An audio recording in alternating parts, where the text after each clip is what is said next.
Rádio Rio de Janeiro, a emissora da Fraternidade, passa a apresentar Luz na Penumbra, programa que leva ao seu coração a mensagem da doutrina espírita.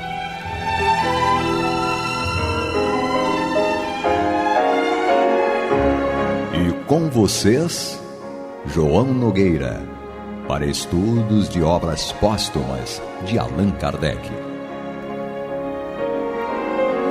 Meus queridos amigos e irmãos, mais uma vez aqui para o programa Luz na Penumbra, estudando o livro Obras Póstumas de Allan Kardec, como falou o nosso Renaud, e é com muita satisfação que nós estamos entrando no ar, mais uma vez, nos primeiros programas do mês de janeiro de 2023. Graças a Deus, mais um ciclo se fechou e mais um ciclo se abriu, como todos os anos, na verdade, como todos os momentos.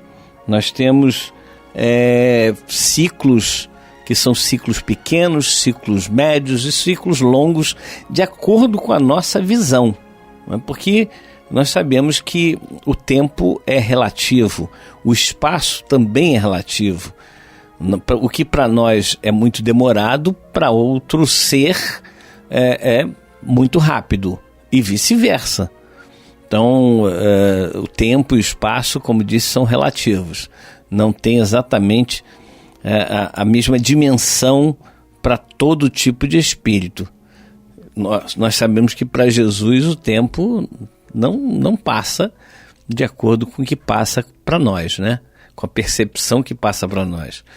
Se nós pegarmos as obras de André Luiz, nós vamos reparar que ele fala, por exemplo, que ele ficou no umbral ali durante mais ou menos 8 anos terrestres, né, que foi o que foi informado para ele, mas que ele não percebeu a passagem desse tempo todo. Para ele, às vezes parecia uma eternidade e outras vezes parecia muito rápido. Então, o tempo é relativo, o espaço é relativo, e nós precisamos aí desses ciclos para podermos renovar a nossa vontade de fazer. É importante que nós tenhamos o final do ano para dizer assim, o que eu fiz esse ano? Aí tem a música da Simone, né? Então é Natal, e o que você fez? O ano termina e começa outra vez. Então, quer dizer, está terminando o ano e começando o outro, e a gente tem que fazer a avaliação. É por isso que existem os ciclos, para a gente se avaliar constantemente. A gente avalia o que nós fizemos, o que não fizemos, o que foi bom, o que foi mais ou menos e o que foi ruim, para que a gente possa, no próximo ciclo, no próximo período, no próximo ano que estamos iniciando agora, tenhamos essa disposição de acertar aquilo que no passado nós erramos, né? Então, nós vamos dar continuidade aqui ao estudo do livro Obras Póstumas. Estamos no capítulo intitulado Constituição do Espiritismo, e nós estamos iniciando mais um parágrafo 5, instituições acessórias e complementares da Comissão Central. Nós estudamos até a semana passada sobre a Comissão Central, que seria uma espécie de órgão que regularia, ou uma diretoria que regularia o movimento espírita nascente. E agora ele fala aqui de instituições acessórias e complementares da Constituição Central, ou da Comissão Central, melhor dizendo. Vamos ao texto. Muitas instituições complementares serão anexadas à Comissão Central como dependências locais à medida que as circunstâncias o permitirem, a saber, primeiro, uma biblioteca, onde se encontrem reunidas todas as obras que interessem ao Espiritismo e que possam ser consultadas no local ou cedidas para leitura fora. Uma biblioteca é muito importante e tem que ter alguém que controle. Eu me lembro de uma vez alguém virou para mim e falou assim: nós precisávamos ter uma livraria ou uma biblioteca. E aí eu falei, tá, e o que a gente precisa para isso? Ah, não sei. Sabe, é muito fácil. Aqui Vamos aqui ao pé do ouvido, né? Num desabafo. Não desabafo, que não tem problema nenhum, graças a Deus quanto a isso. Mas é uma coisa que acontece normalmente, não só nas instituições espíritas, mas como nós estamos na Rádio Rio de Janeiro, que divulga o espiritismo, precisamos falar às instituições espíritas e a todas as pessoas que frequentam as instituições espíritas. Quando você for reclamar de alguma coisa, quando você for dar uma sugestão, tipo, aqui poderia ter isso, não é? Leve o trabalho completo. Olha, eu pensei em instituir este trabalho aqui no centro, em que aconteceria isso, isso e isso. Eu posso ser o responsável por esse trabalho, eu vou fazer isso, eu preciso de uma pessoa que faça isso, isso e isso, e faça o plano completo, para que a gente não sobrecarregue um grupo que já está trabalhando no limite. Dentro do movimento espírita, nós somos voluntários, nós não somos funcionários da Rádio Rio de Janeiro, do Caminho do Senhor, do Centro A, B, C. Não somos funcionários, não ganhamos para isso. Nossa carteira de trabalho não é assinada pelo Centro Espírita, pela Fundação Cristã Espírita Cultural Paulo de Tarso. Não, nós somos voluntários. E como voluntários, o voluntário ele tem o seu trabalho normalmente fora ali da instituição, é óbvio. Se não está aposentado, tem o seu trabalho ali fora. E aí ele se utiliza de uma parte do tempo livre, entre aspas, né? Livre. Muitas vezes o tempo não é livre, mas faz-se gerar esse tempo livre, né? Faz com que ele aconteça, para poder trabalhar nessa instituição A, B ou C. E aí vem alguém e fala, poderia ter esse trabalho aqui, assim, assim, assim. Ah, aquele painel ali está quebrado. Poxa, seria bom se a gente tivesse um ar-condicionado aqui, né? Ah, tá calor, meu Deus, que coisa. E às vezes a pessoa nem colabora com nada. Com nada. Eu não estou falando de dinheiro, não. Não colabora com nada. Vai lá frequentar, só chega lá no centro, assiste a palestra, no final toma o passe, toma a aguinha magnetizada e vai embora. Não pergunta se precisa de alguma coisa. Então nós temos aí um movimento espírita que é formado por pessoas que realmente arregaçam as mangas e fazem, mas uma outra parte considerável que acredita que as pessoas que estão trabalhando lá no centro espírita são empregados dela. Gente, aqui não vai nenhuma, não estou brigando, não. Estou abrindo os nossos olhos, os meus inclusive, falando para mim mesmo, falando para a gente reavaliar isso. Será que eu não vou no centro? Quando eu vou no centro, eu acho que as pessoas estão a meu serviço? Realmente estão a serviço de todos, mas será que eu também não posso estar a serviço?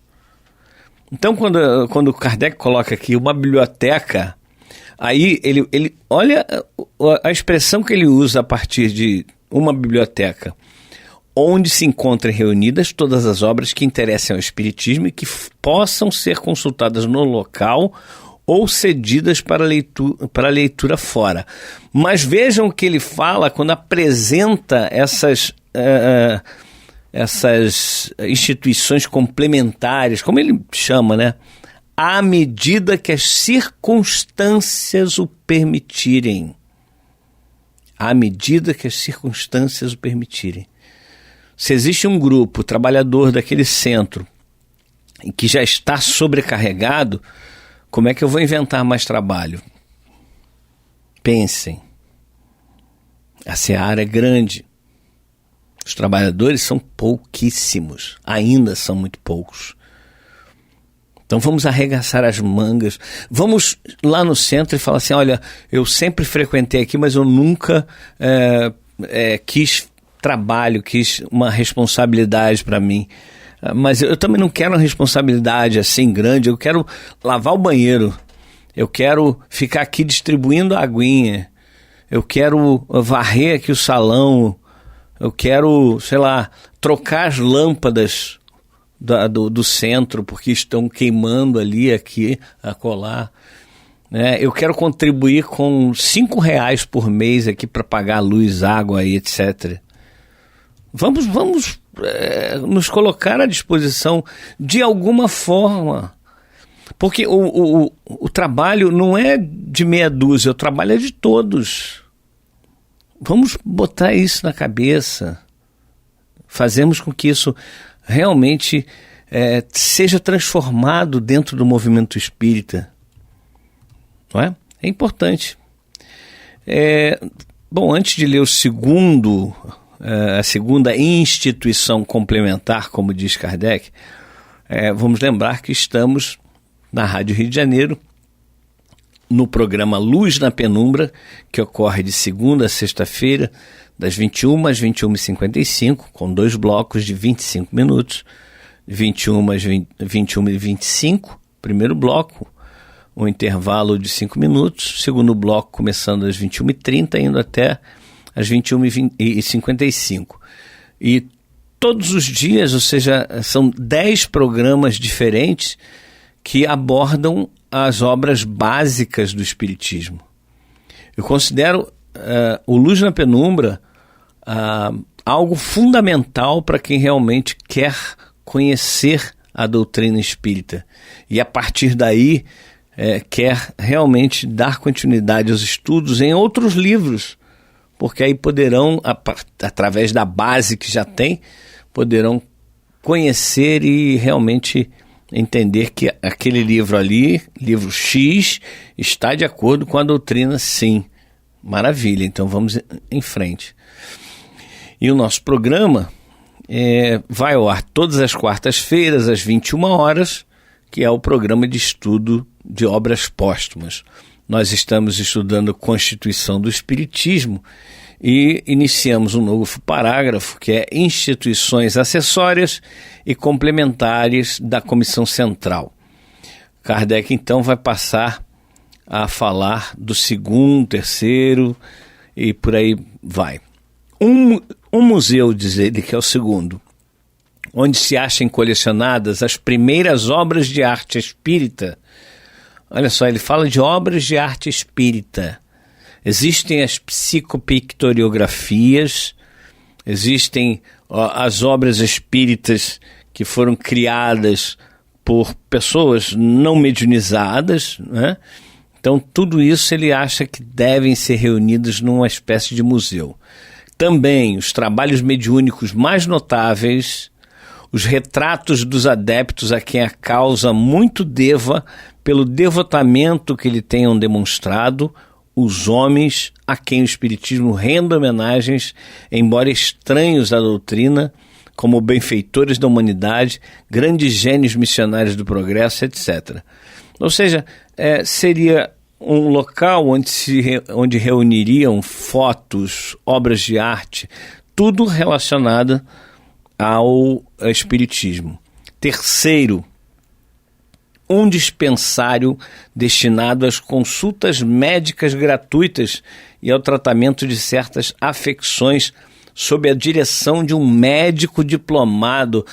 Olha a preocupação de Allan Kardec em ter um trabalho que teriam consultas médicas gratuitas sob a direção de um médico diplomado.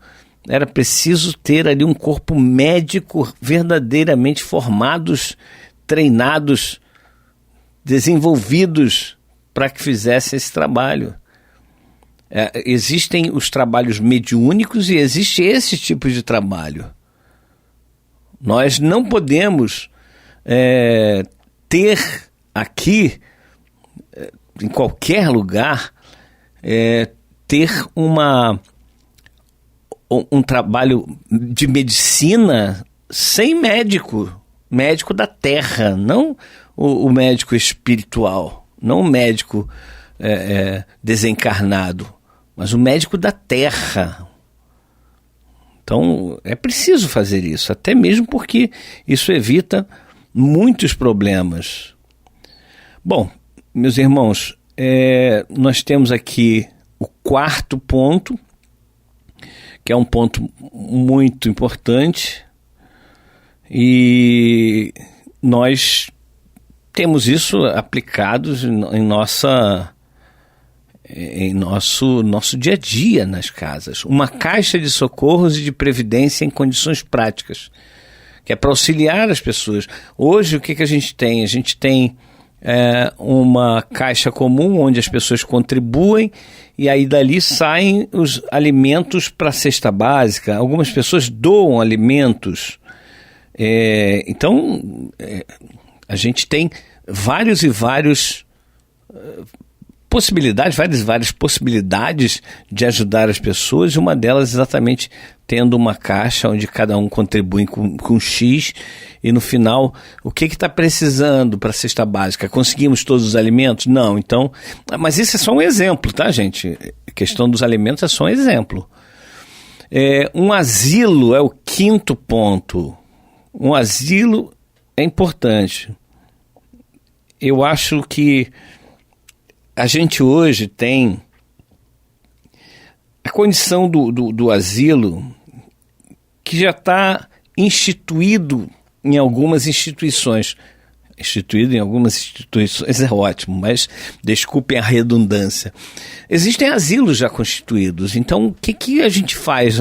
Ao invés de a gente criar um novo asilo, a gente vai apoiar, suportar aqueles asilos que já existem, para que possamos unir forças e ajudar as pessoas. Sexto, uma sociedade de adeptos que celebre sessões regulares. Sem entrar no exame prematuro a respeito, convém dizer algumas palavras acerca de 2 artigos com relação aos quais poderão dar-se equívocos. Kardec está alertando aqui, depois que ele fala do último ponto, da última instituição, digamos assim, auxiliares ou complementares ou acessórias, como ele chama, ele começa a falar de um ponto também fundamental. Convém dizer algumas palavras acerca de 2 artigos com relação aos quais poderão dar-se equívocos. A criação de uma Caixa Geral de Socorros é impraticável e apresentaria sérios inconvenientes, como já o demonstramos em artigo especial, Revista Espírita de julho de 1866. A comissão não deve, pois, tomar um caminho que teria de abandonar ao cabo de pouco tempo, nem empreender coisa alguma que não esteja certa de poder realizar. Ela precisa ser positiva e não se embalar em ilusões quiméricas. Esse é o meio de caminhar longo tempo e com segurança. Para isso, cumpre-lhe ficar sempre dentro dos limites do possível. A gente tem um exemplo aqui na rádio. Nós precisaríamos de muitos investimentos para, por exemplo, passarmos para o que chamam de FM estendido. O que é o FM estendido? São rádios FMs, canais FMs ou sintonias FMs que não estão dentro da faixa que hoje existem. É uma faixa estendida. Os rádios digitais já pegam essa faixa estendida, né? Já vão abaixo da existente e acima da existente. Abaixo dos 88, se eu não me engano, e acima dos 108, 109, alguma coisa assim. Só que para você ter uma programação em FM, que a rádio possa passar para o FM, tem que investir e muito em vários equipamentos, inclusive numa antena que deve ser colocada num determinado local. Como FM não pode ser em Magé, tem que ser o local alto. FM é diferente do AM, né? Marcílio, se estiver me ouvindo, por favor, me corrija se eu estiver errado. E é um investimento muito alto. E aí a gente começa a pensar, será que vale a pena? Claro que a gente não descarta nenhuma possibilidade, mas será que vale a pena? Aí a gente investe. investe X. Conseguimos o dinheiro, investe em X. Ok, e depois? Como é que fica para manter aquilo? Porque não é só a questão de criar um canal em FM, uma sintonia no FM.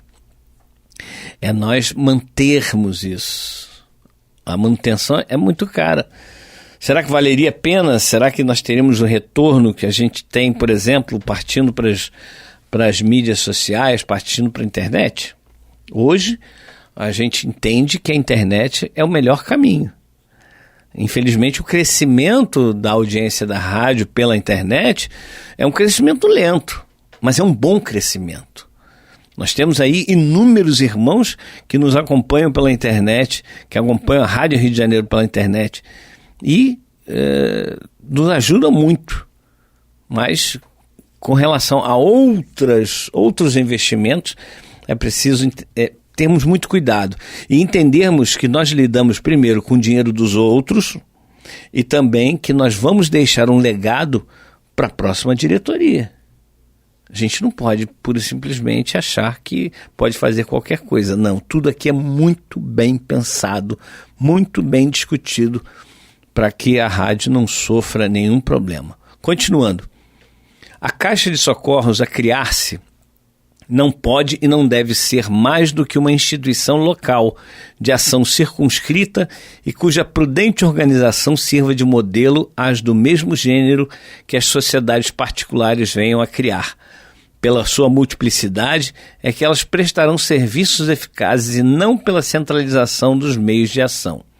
Será alimentada, primeiro, pelas parcelas que se lhes destinem tiradas da renda da Caixa Geral do Espiritismo. Segundo, pelos donativos especiais que lhe forem feitos. Ela capitalizará as somas que receber de maneira a constituir para si um rendimento. Com essa renda é que prestará os socorros temporários ou vitalícios e cumprirá as obrigações do seu mandato estipuladas no regulamento da sua Constituição.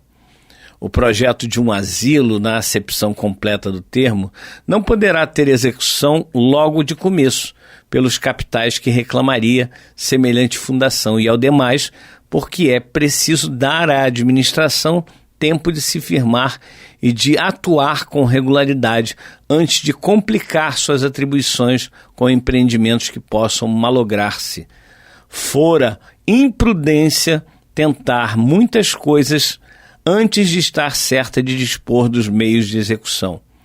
É o que facilmente se compreenderá desde que se pense em todos os pormenores inerentes a estabelecimentos desse gênero.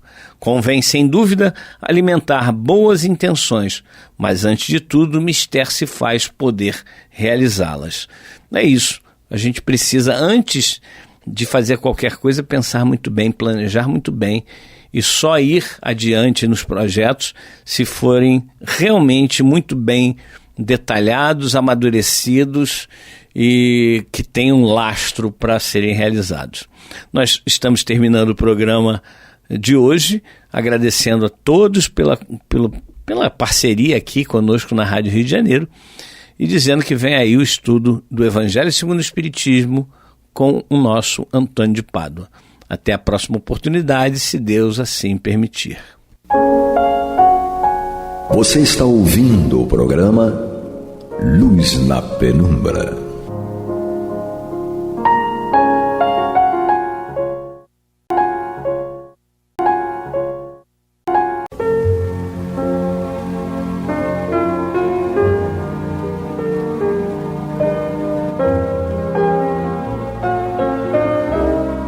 A Rádio Rio de Janeiro está levando ao seu lar e ao seu coração a mensagem consoladora da doutrina espírita, através do programa Luz na Penumbra.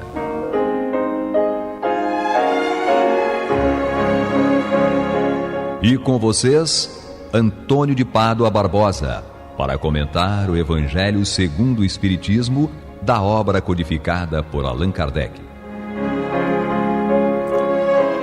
Olá, meus amigos, muito boa noite.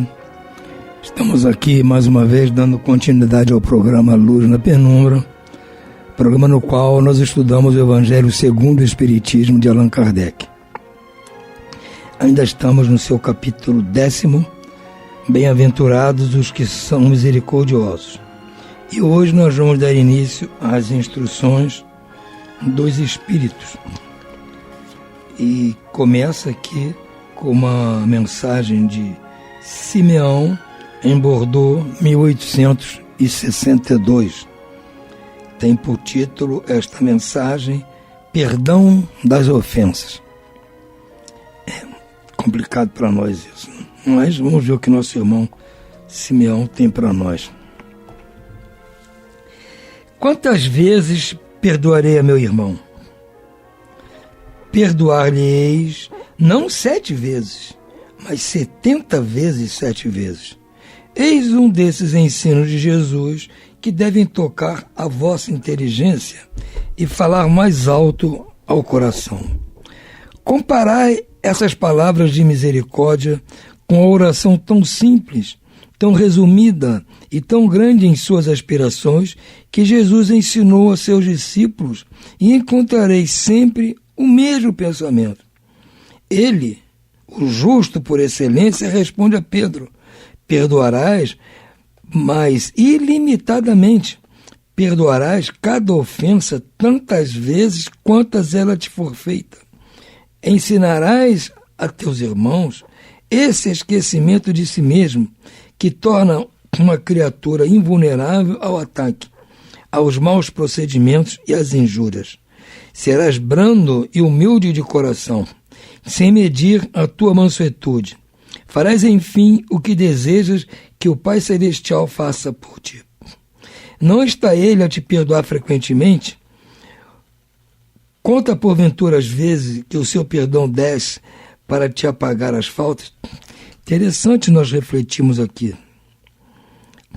Nós nos esquecemos que aquele a quem nós mais ofendemos é o Pai que está no céu.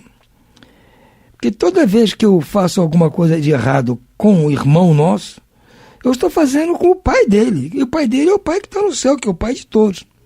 Foi quem instituiu as leis, quem criou as leis. Então, cada vez que eu faço um mal a alguém, eu estou burlando a lei de Deus. Então, o primeiro a ser ofendido é Deus. E Deus nos perdoa sempre, Ele é misericordioso. Ele fica buscando qualquer coisinha de bom que nós façamos para justificar um perdão, para não parecer um perdão gratuito. Não, vamos fazer por onde? Vamos ver se o Antônio tem alguma coisinha boa aqui que ele tenha pensado em fazer para justificar o perdão que eu vou dar por ele ter feito essa besteirada aí.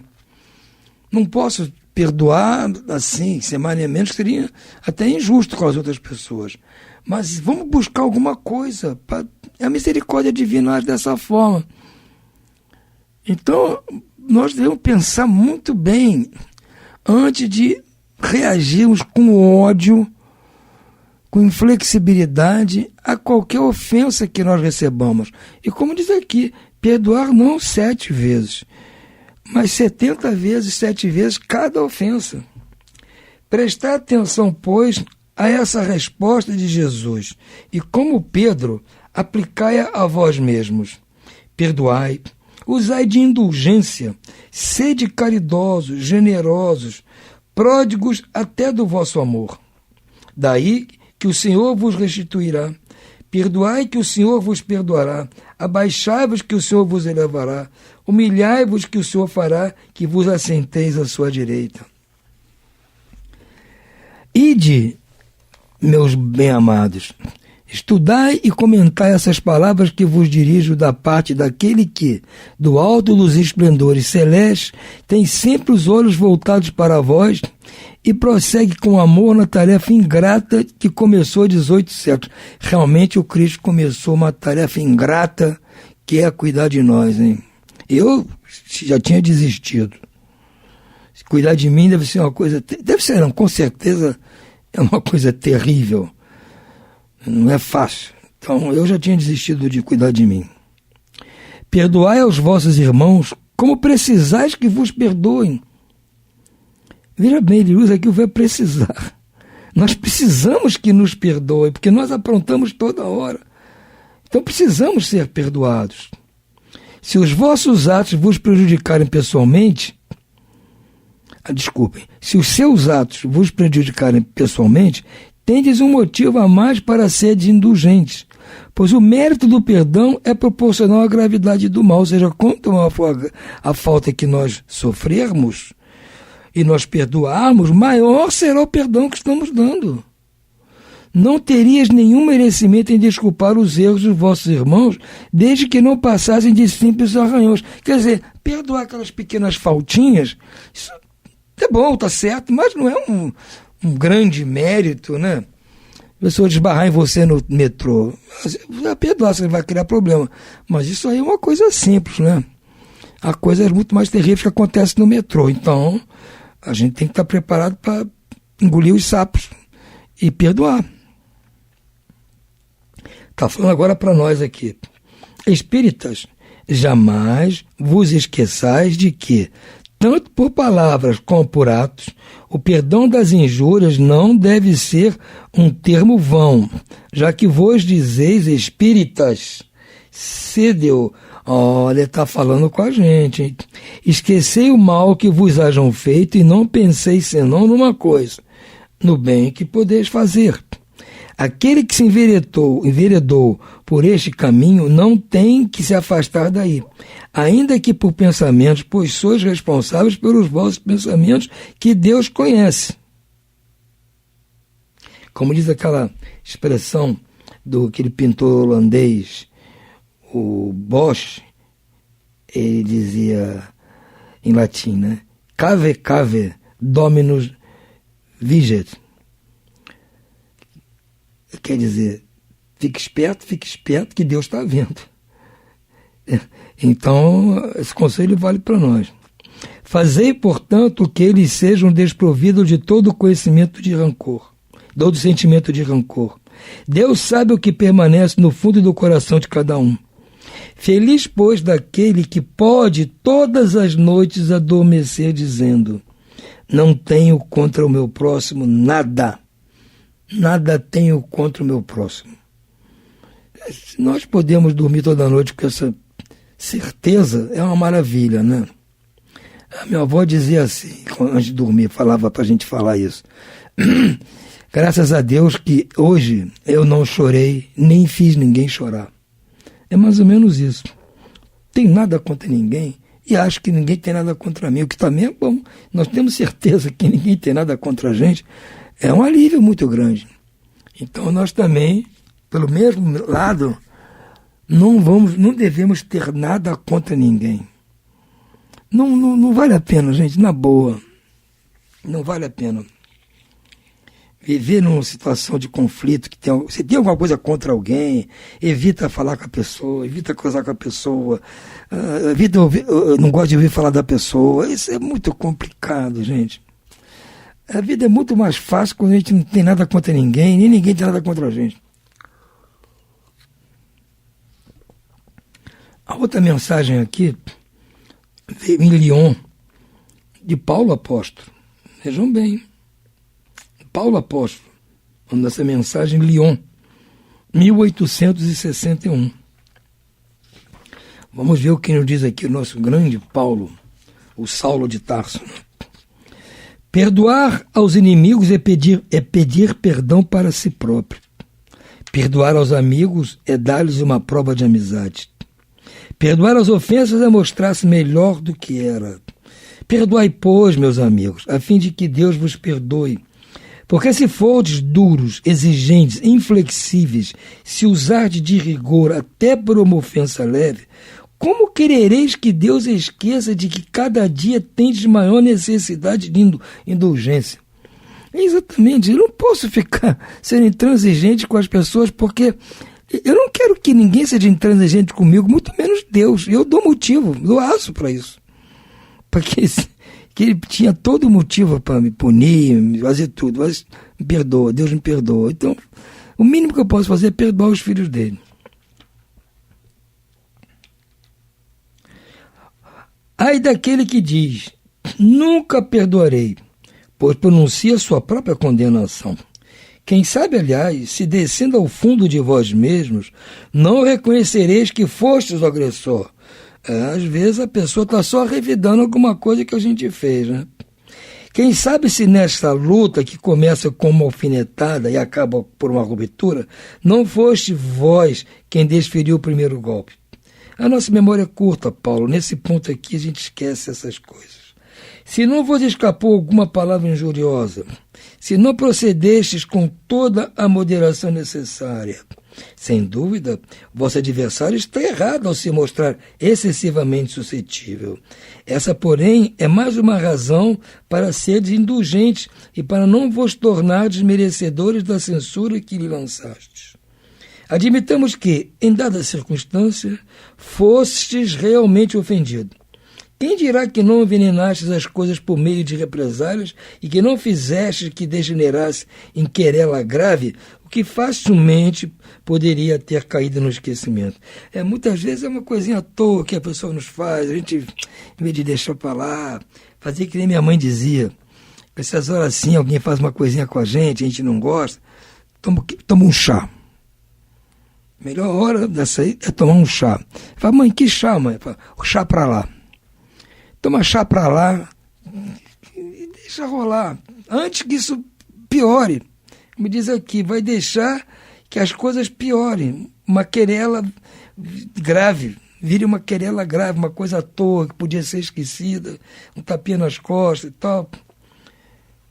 Se dependia de vós impedir as consequências do fato e não as impedistes, sois culpados. Então, nós vamos ser culpados. Gente, a coisa começou simples, dava para parar por ali, mas nós insistimos, aquela picuinha, nós vamos ser responsabilizados também.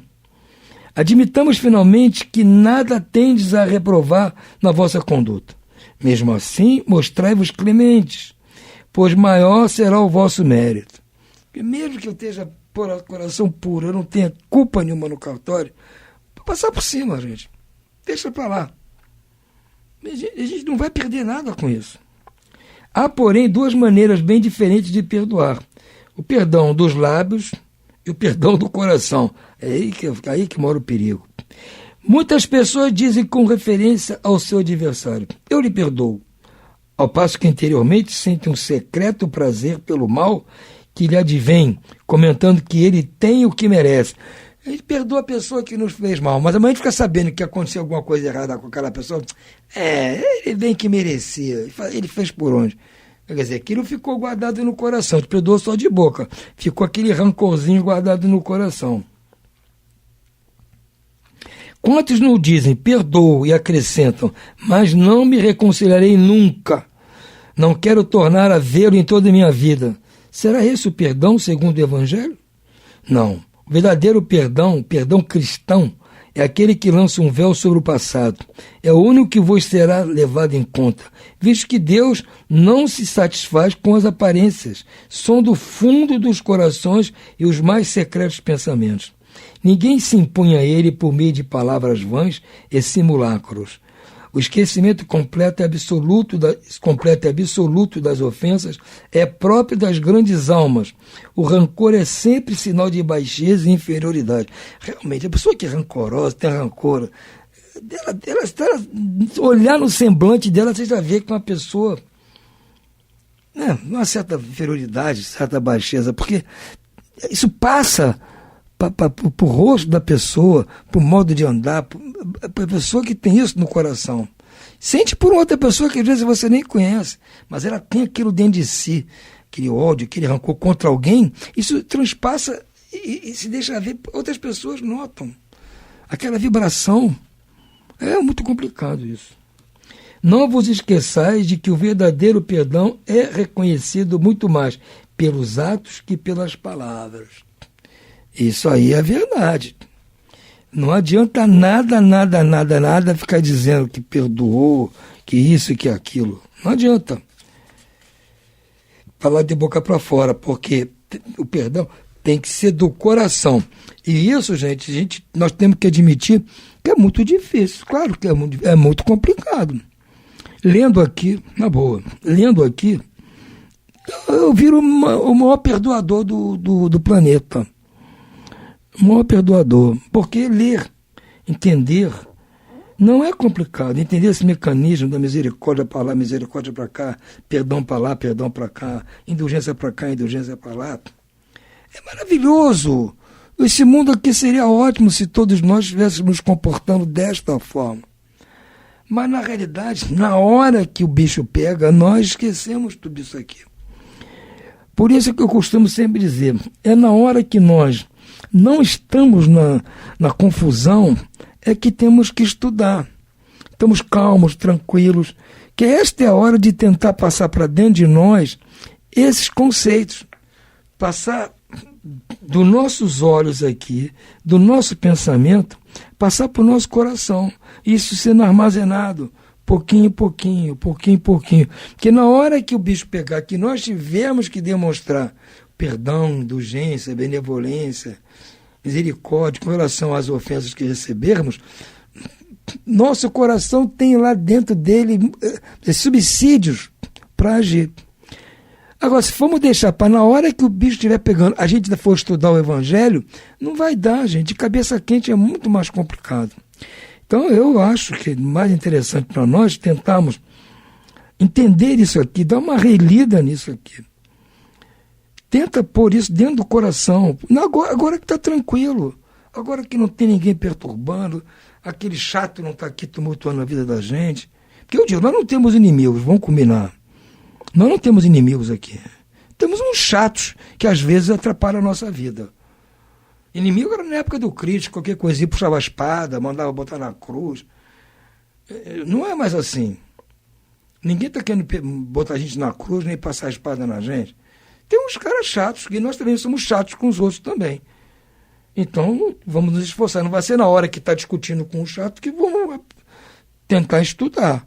Temos que estudar agora, para quando for necessário, o nosso coração ter lá dentro dele as coisas, para ele poder usar.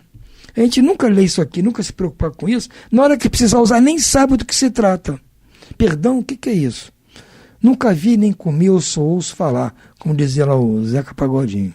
O que é perdão? O que é misericórdia? O que é indulgência? O que é benevolência? O que é isso? Não sei. Por que não sabe? Porque nunca pegou aqui para estudar e aqui está dirigindo seus espíritas, que somos nós. A importância que eu vejo de estudar é essa. É para as horas da calma. Se vamos estudar na hora que estiver pegando, vou lá pegar o final do livro aqui, capítulo das preces, ficar fazendo prece. Tudo bem, as preces são válidas. Na hora do sufoco tem que fazer prece mesmo. Mas na hora que não está no sufoco, vamos estudar, tranquilos, em paz, fazer nosso evangelho no lar, né?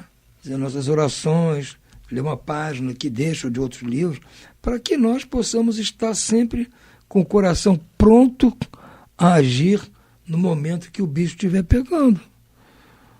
Eu acho que é assim que funciona melhor. Não sei, para mim, pelo menos funciona assim. Eu não vou deixar a coisa estar pegando. Eu costumo dizer, até outro dia eu falei para minha mulher, a gente tem que aprender a nadar na piscina do clube. Não vai deixar para aprender a nadar na hora que estiver afundando o navio. Está num cruzeiro, o navio afunda, aí que eu vou querer aprender a nadar. Eu tenho que aprender a nadar na piscina do clube, que tem uma salva-vida, tem instrutor, tá. Aí eu aprendo a nadar ali, tranquilo, em paz. Para quando o navio afundar comigo dentro, eu poder sair de braçada.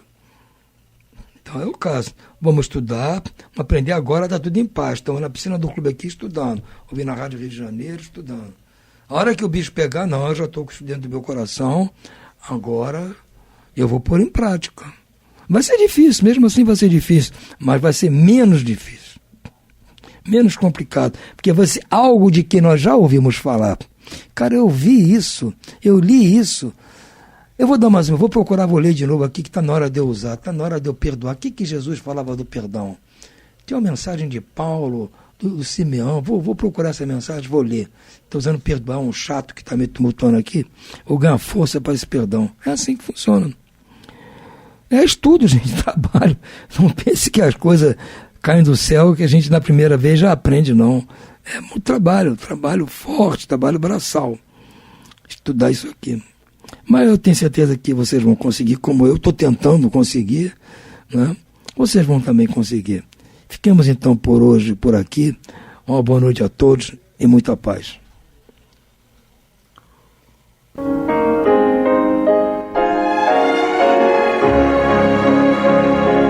E vamos ouvir agora a prece de encerramento de nosso programa, na voz de Geraldo de Aquino. Jesus, dá-nos coragem para a luta, piedade para os insultos e misericórdia para as injustiças e ingratidões. Limpa nossa alma de inveja e ambições mesquinhas, de ódio e de vingança o nosso caminho.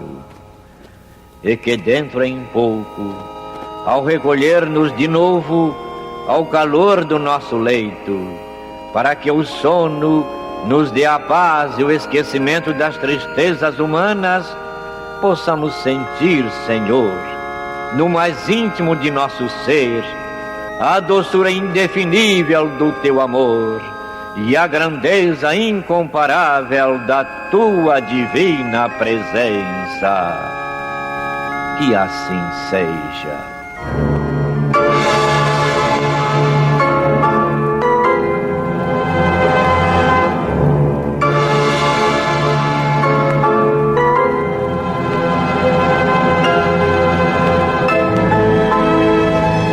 Acabamos de apresentar o programa Luz na Penumbra, que voltará a ser apresentado amanhã às 21 horas nesta emissora.